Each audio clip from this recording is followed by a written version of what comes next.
Welcome to the Fiscally Awesome podcast. I'm your host, Matt Gardner, CEO and co-founder of Allyn. Continuing with the nonprofit series, we have Stephanie Pasquale of the Allyn Family Foundation. Stephanie is the Director of Neighborhood Development at the Allyn Family Foundation.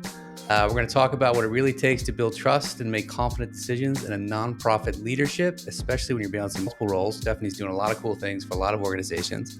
So I'm excited to jump into it. Okay, Stephanie, thanks for joining us on the Fiscally Awesome podcast. Happy to be here. It's great. Thanks for having me, Matt. Yes, we're in the middle of a nonprofit series right now. So we're interviewing a bunch of our nonprofit clients and leaders in our local community in upstate New York. So to set some context for the audience, give us your background, what you're doing with the Allyn Foundation, and where you've been in the nonprofit space. Absolutely. Yes, I'm the Director of Neighborhood Development here at the Allyn Family Foundation. Been here for about 5 years, and I've been working for over 20 years in the affordable housing and community development finance space, and working both for not-for-profits and for government. And here, thrilled to work on a number of different strategies, but I've been working a lot in the East Adams neighborhood redevelopment and trying to see if we can bring a national model to life for the residents there.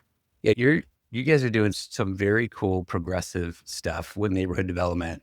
Can you talk a little bit about your role? Like, what does Director of Neighborhood Development really mean? How do you spend your time? I know you're working on that big project, especially with Blueprint 15, but what does the day-to-day encompass for you?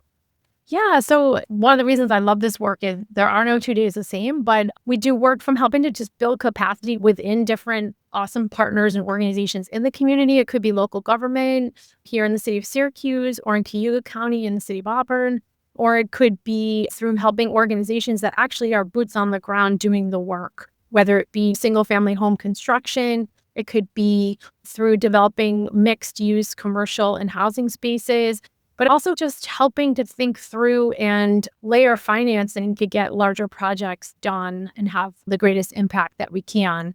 Syracuse, we're a small and scrappy, gritty community. And so the ability to use resources as efficiently and effectively as possible is really critical to getting that kind of work done. Rust Belt City on the rise. That's right. Yes. That's right. So you've worn many hats in your career. You're a leader, you're a funder, a board member. How do you think all those different experiences has shaped your view of the nonprofit ecosystem? And how do you think that's helped you have a bigger impact? Yeah, I will say my role in local government, where frankly, we were being audited 6 months out of every year. So half of my life in city government was working with auditors and that sort of thing. So I would say in that role, we funded a lot of nonprofit organizations. So just having that understanding of people are looking for fiscally responsible grant making or resource investing, but also what does a strong nonprofit organization look like? So I think a lot of that work helped shape how I think about what are the things an organization really needs to have, and what are some of the things maybe funders have asked for a long time but aren't as important. So what I've learned to look for, both in being a board member and as a funder, is does the organization at least have some strong and redundant systems, right? Is it fiscally healthy in that sense, where there's a game plan, that it's followed to the best of the organization's ability, and that the organizations communicate regularly when there's a material change or some kind of impactful change. So you've seen probably many different organizations come through on the funding side. And it sounds like you must have a fair amount of experience in development construction, given some of the work that you're doing too. So you get the finance side, you get like the capital improvement, investment side, and you got some operational experience too, which I think is unique. Not everybody has a Stephanie. I think that's really nice. It's so fun and creative to work on. And it is really challenging in that sense that there's an art and a science to this work. And there's, as much as we would like to apply a scientific approach, like all you have to do is this and this, and that equals a successful project, there's an art part that is a lot of relationship building and give and take to just better understand where either investors or grant funders or government is at, and where the community would like to see a project come to life. And in the best circumstances, those things come together at the same time. So when you're approached by an organization, you've probably got a pretty good ability to read their sophistication level, their experience, all that stuff. Like, what are the things that you look for that stand out to you as, yes, this is an organization that has what it takes. I want to figure out a way to support it. Yeah, I think that sounds perfunctory or fundamental is around how recent their financial statements are and how quickly they can respond to some requests for information. But also, a lot of our work is relationship built. Do we have a longstanding relationship in some fashion with either the organization, with board members, with staff? And as we evaluate a potential investment, we do look at just a couple key things to make sure that investment will be handled well. And thrilled to report that the nonprofits in our community always rise to and meet those challenges with flying colors. I love how you position it as an investment too, because that's ultimately, it is an investment. It's no different than a for-profit business. You want to make sure that if you're going to support an initiative, that the funds are going to be used the right way. There's going to be a good budget. They're not going to be cost overruns. They have a good handle on it. So I love how you said it's an investment, because it's an investment in our community. And I think nonprofits that we work with tend to take that very seriously. But at the same time, there's also this giant balancing act that nonprofits, I think, as a whole are doing right now. From your vantage point, what are the biggest financial pressures that you see nonprofit organizations facing right now? I think you touched upon maybe the biggest one, which is how do you plan and budget and direct your staff and plan your impactful programming and plan for the future in this climate of real uncertainty? So there is a financial uncertainty. So I think a lot of nonprofit leaders, while many have worked to have a diversified sort of funding portfolio over time, but many of our organizations are grant dependent. And that uncertainty does make it really challenging if you're a leader of an organization to know the degree to which your funding is going to be available in the future. So having your fingers on really good reports and data is just so important. And I feel like the organizations that do have those kind of systems and structures in place are the ones who can pivot and continue to meet mission, even in this kind of climate of uncertainty. Yeah, it's wild. It's definitely wild times for the nonprofit industry and a lot of other industries too. I think a lot of organizations, the ones that we work with and others too, I think have historically had a very consistent donor grant base. They've been able to rely on the same grants and funds Right. for a long time to support various programs and missions. Are you starting to see changes for where they're looking and where funds are coming from? Is the community as a whole starting to step up? Are you seeing more folks get engaged in support?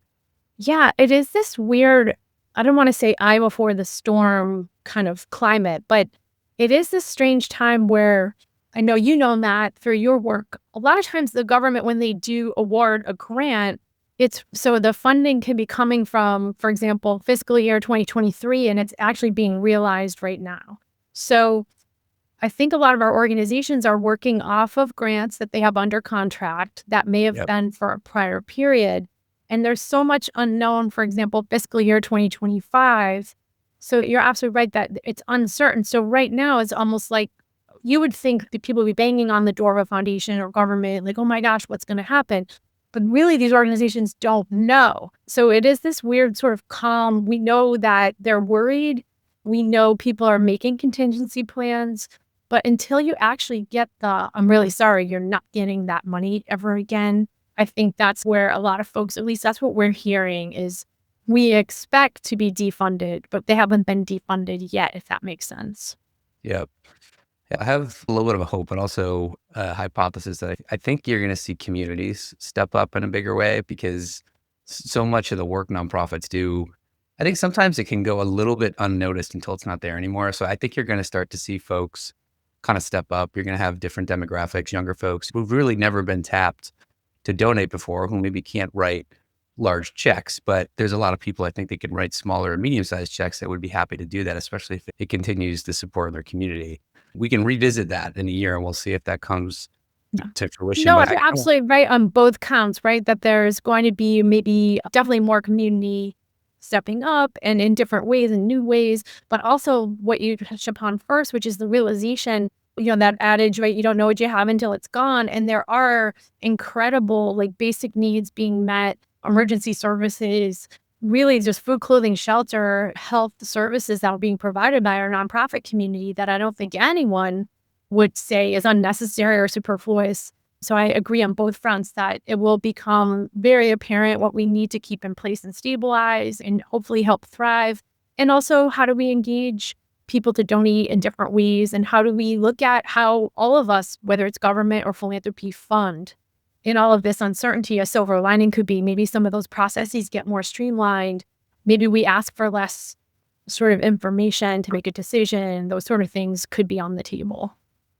Have you started to see organizations start to build different outreach motions or look at donor and grant acquisition differently? I think the larger organizations that do have a little more development oomph behind them. Yep. So a lot of the organizations I work with are smaller and they don't have a director of development, for example, or they don't have their executive director does all those things. Yeah. But I will say all of them, large and small, are thinking about how do we make those asks more regularly? How do we engage donors so that not just always asking for money, but just, hey, this is what we're up to. This is the impact that we're having. We just wanted you to know.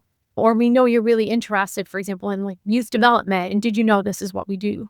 And I do think larger donors and those that might have donor advised funds, they really are paying attention. They're engaged. They want to know how their resources can be spent as effectively as possible. Yeah. I'm anticipating there's going to have to be some investment made at almost every organization to figure out how to go out and acquire new donors, which it's going to cost money to go acquire new donors. And there's a cost to each donor you acquire. That's going to be, and that's an investment, right, of time. Yes, exactly. yeah. So I've been talking to Jesse Bolin, who's our VP of growth too, because he does this every day. Like he knows how much it costs for Highline to acquire new customers. This whole motion in the background. I just feel like there's a little bit of education that we've been kicking around. Like, how can we help folks start to think about it that way? Because if you know it's going to cost me $100 to acquire 100 donors, so I wonder if there's organizations that would help with the right infrastructure and support, help support that. I think it's an interesting parallel. I feel when I was preparing for today, you guys have figured out how to marry the innovations in tech in such a practical way. I've been involved in a lot of different things over the years, a lot of partnerships, and they're like, oh, we have this tech solution and it's great, but it always gets to the 10-yard line and then it falls apart. I do think you're absolutely right. Like the tech solutions, you all figured out how to marry tech with really easy on the ground. This is how it can make your life easier, not just that it's cool. And that's the difference, right? So we welcome you into this. The water is warm. I love the feedback on how we marry the technology and the service. The donor management systems is one thing that we've talked about. That's probably where we'll go next, is try to find 2 or 3 really good platforms that we can maybe help negotiate some better pricing. We can help organizations adopt them. So we're going to pin that, but I love that you have some energy around it. We'll pick that back up at a later date. Okay. For nonprofits, if you're a funder, what are you looking for in terms of financial accountability and transparency? And how do you view those two things as different? Yeah, I'll start on the financial transparency side. And again, it could be because I always say, I joke, I'm a recovering government employee, but how quickly and how recent are financial statements? And so on the transparency side, it's very easy and regular for someone to be able to say, oh yeah, here it's within 45 days of that period. Here you go. For me, that's transparency. You have your act together enough to know where you're at from budget to actual, what your key ratios and things are. So I do think other funders I've talked to, whether it's government or philanthropy, that matters, that it's easy to find. You don't have to ask 6 times to get it.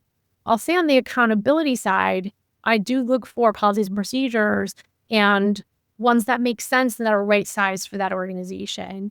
I definitely don't believe that it's one size fits all, and that depending on the size of an organization and the kind of work that they do, the policy should align with that. And the other piece of accountability is around an audit or prepared statements. How smoothly does it go? Are there any material findings? How are things going? And of course, no one's perfect, but that there's improvement. So I just look for year after year where any of the suggestions that were made followed. Yep. How do you think about proficiency of the budgeting motion? Once we build a plan, we align it to plan as an organization and a board, like making sure that we're managing to plan. The plan was good and was attainable and it wasn't overly ambitious, or the other way, maybe we sandbagged a little bit too much and we could have done a little bit more. Yeah, I think when I started off, I didn't mention I used to work at United Way, was one of my first jobs out of school. And I feel like back then it was very prescribed. Everyone has to follow these certain list of standards, and that's what we determined a quality investment or organization or not. And I think over these last 20 years or so, I do feel like boards have adapted to being more understanding of how that organization best does their work. So I guess if it makes sense that from that lens or that perspective, I do think that board members and funders are much more understanding of where an organization is at than in the past. So I hope the cookie cutter kind of got thrown out, but that is so important that people understand budget to actual. It is an art. It is not always a science. Now, you're right. You don't want to say, oh, we'll only get one grant this year for $10,000 and you end up getting 100 grants, like within reason. But I do find even fellow board members that are very conservative say, hey, you know what? These times are unprecedented in the last, say, 5 or so years. I do think since maybe the pandemic or right before, people understand like you give a budget is your value statement, is your best guess, but that there's good things and not good things that could happen in the course of a year. But the important thing is know that your leaders are communicative. They're not hiding anything. Transparency. You celebrate the spoils and the losses together and figure out how you're going to solve those issues. Yeah, every organization's budgeting process is going to be a different level of sophistication. But if you do it the right way, I think that's the perfect way to align with your board around what we're thinking, the good, the bad, the ugly, investments we want to make. And if everybody's engaged when that happens, everybody knows what went into it. And then you can have meaningful conversations about why we're deviating from what we thought we would do. And can have a constructive conversation around like, how do we get back on track? Or do we just got to reforecast it because we just got it wrong? And as long as everybody's open and transparent, honest, I think that's how you get through challenging times. For sure. So can we talk about your partnership with Highline a little bit? Is it okay if we maybe just dig into there, the before and after of your life with Highline? Absolutely. All right. So you've worked with us in a few different ways now. We've got a great relationship with the Allyn Foundation. Very grateful for our partnership, all the organizations you've introduced us to. So can you talk about what first led you to work with Highline and why? Yeah, I think before I joined the foundation, I was on the board of the Syracuse Urban Partnership. And I know you all started with us for Salt City Market. And so that was my first as a board member. And then I joined the team here in 2020, and we had just formed an organization called Blueprint 15, had one staff member, and honest to goodness, I don't know how we would have kept going without that kind of support. We had one person, but we had a sophisticated job to do. And so that began my more, I'd say, intimate journey with Highline in the sense of, wow, we have a lot of work to do. We were moving quickly, and both from accounts payable, like the accounting side and the HR side, it was critical. We didn't have the money to hire 6 people to do all of those functions for that organization.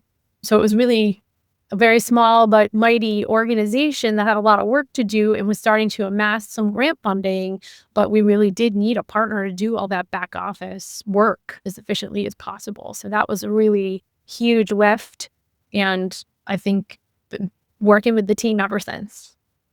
Yeah, the projects that the Allyn Foundation in particular tends to take on generally have a lot of complexity to them. Like they're very ambitious, awesome community projects that the family supports. So I agree. So yeah, even if it's small, it does have a lot of operational and strategic complexity to it.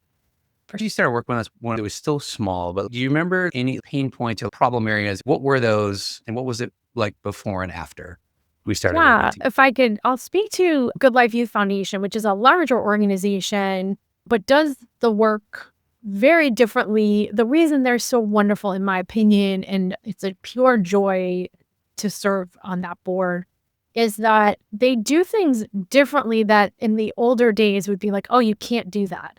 And so when we got to an inflection point, we had a third party doing HR and payroll services for us. And during the pandemic, it just got so unwieldy and messy, and that organization grew really quickly. And I said, I think there's a better way. I think Highline, not only did it help streamline and provide much needed structure and capacity to that organization, instead of saying you can't do that anymore, instead it was, no, we actually have some tech solutions for that. We have a process, we have policies and procedures that will pass any muster. And so that organization not only got much more fiscally just their act together, they were able to not change how they do the work to best meet youth where they're at. And I'll tell you, Matt, I don't know if you know this, they consistently get these reports from the school district or how their kids did during the pandemic in terms of participating on that awful online learning far exceeded other kids in other programs. And part of it was because their model is non-traditional. And it's this ability for, again, like marrying these tech solutions, but with program design that made sense for that organization. It was a game changer for Good Life, in my I love that. opinion. And making them more fiscally awesome. That's They our are whole thing. definitely more fiscally awesome, and their program didn't lose the sort of culture and impact in how they do the work. They didn't have to change the way they were doing. Yeah. It's really great work because there's some GASB or FASB or weird rule that. Yep. Oh. Yeah, accountants like to make up goofy rules like that to make doing business difficult. But Well, and I think Divvy changed their life, like, or I don't know if it's called Bill.com it's now. divvy. But, Yeah. okay, great. So that tool and solution allows their finance person to set all these different permissions and standards and keep that up to date. You were saying earlier about how complex some of these organizations are. They might have 5 grants that are helping to fund one program. And the financial reports for Good Life in particular, they're awesome and they're interpreted.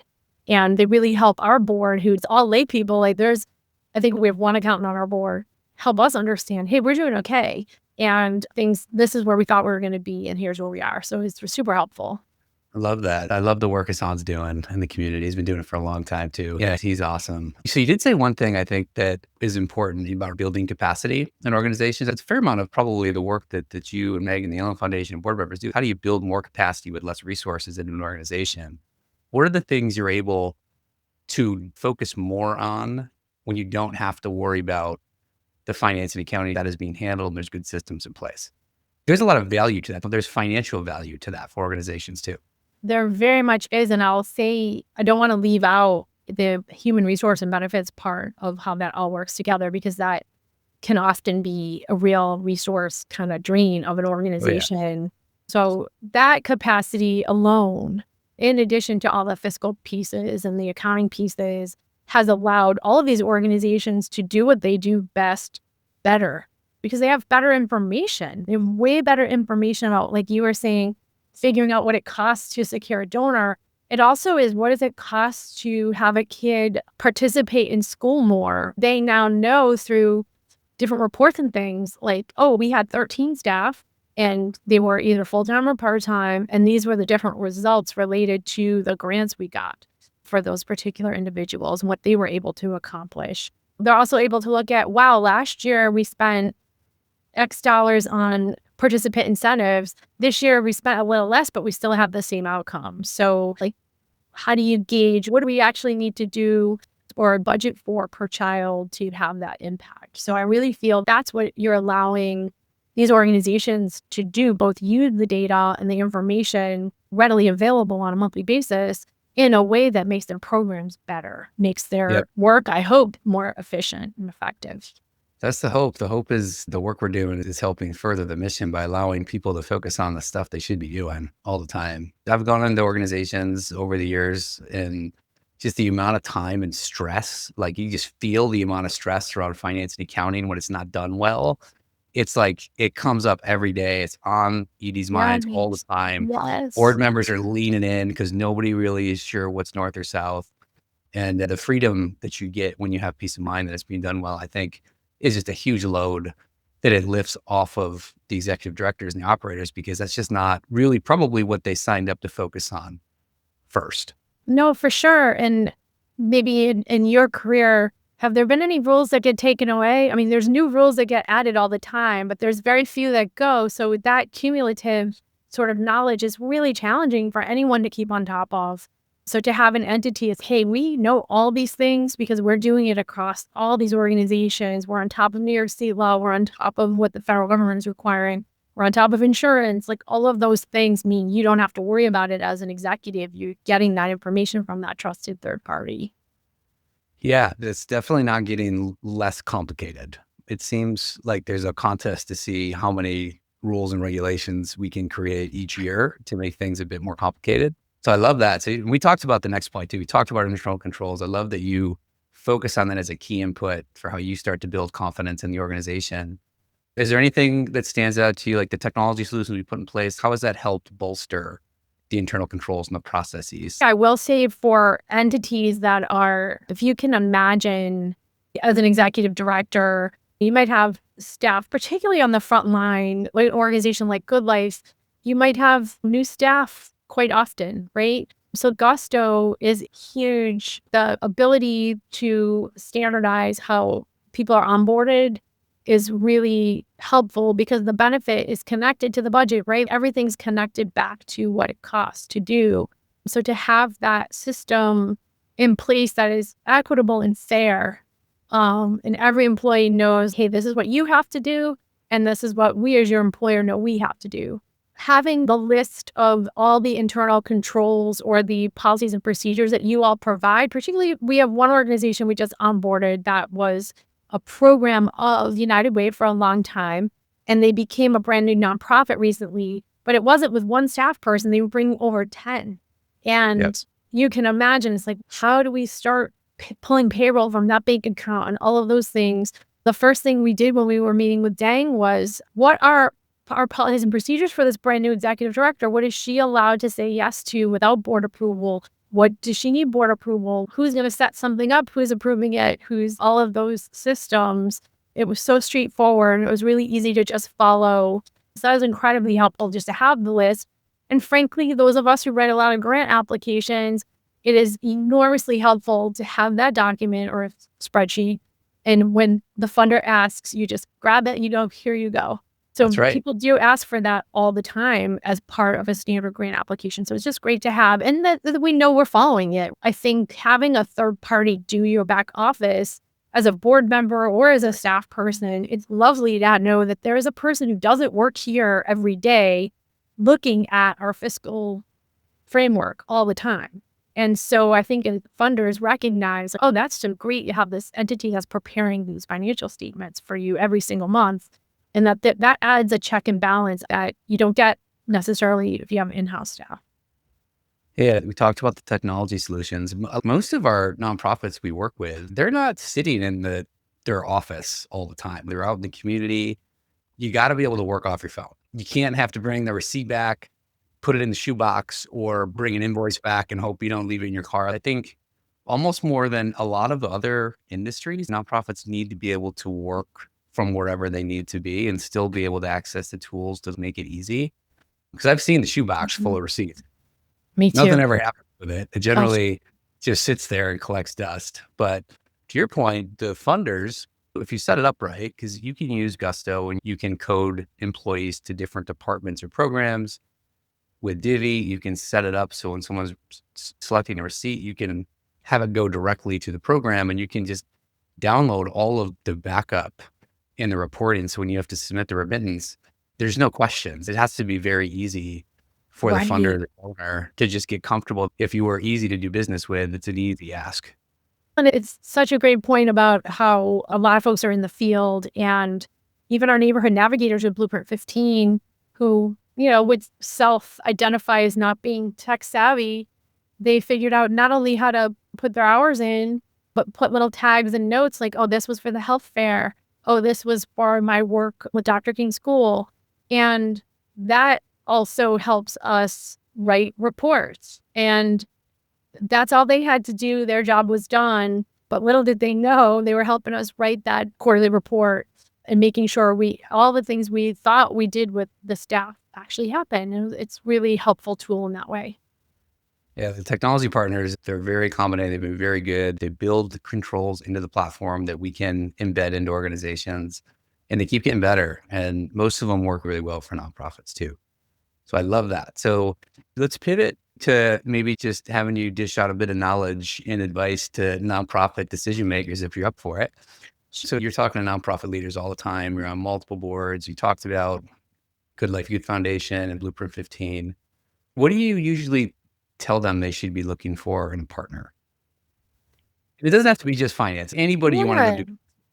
I think a lot of just looking at, is there anyone that, if I was talking to the executive director, do you know anyone who's worked with that partner, and is it someone you trust? And give them a call. And if you can get that honest feedback, I always think that's the best way.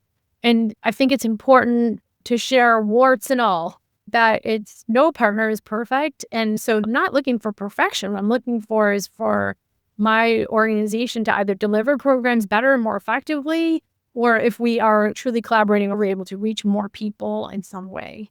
So I Yeah. do think that it's important to do at least that old school, can you get a quality referral and talk to someone? But also, if you don't have that opportunity, I do think there's a lot of research you can do around who's on their board, if it's another nonprofit, or what other entities perhaps have invested, so that if someone else has vetted an organization, for example, like there are some government funds that are so hard to get. I would not do probably any background on an organization. Oh God, if you got that money, I know what it took for you to get it. They analyzed you like crazy. That's a great resource Mm-hmm. for you.